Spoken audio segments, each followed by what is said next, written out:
কৃত্রিম পা পেলেন এক যান চালক। ২.৫ বছর পূর্বেই বড়মুড়া এলাকায় যান দুর্ঘটনায় আহত হয়েছিলেন উষাবাজারের বাসিন্দা বরুণ সরকার। বরুণ সরকারের একটি পা কেটে ফেলতে হয়।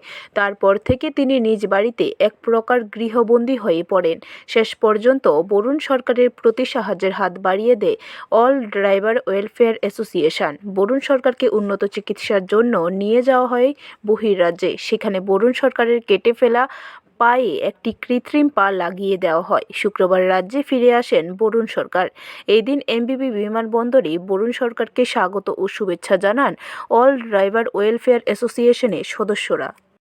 আমি জয় হিন্দ জয় ভারত। আমি কল্যাণ সংঘ করতে আমার খুব একটা আগ্রহ ছিল, আর তার ভালোবাসা ছিল।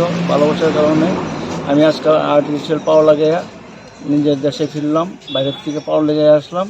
আমি কল্যাণ সংঘকে অনেক অনেক ধন্যবাদ। আমার নাম বরুণ সরকার, আগরতলা উষাবাজার বাড়ি আমার। রাত্রে এমনি আমার জানাশোনা সব সময় আমাদের এক লোকের ভাই সবাই। আমি শুনলাম হঠাৎ বাড়িতে বসে শুনলাম যে তারা একটা সংগঠন করেছে। ব্যুরো রিপোর্ট, খবর ত্রিপুরা।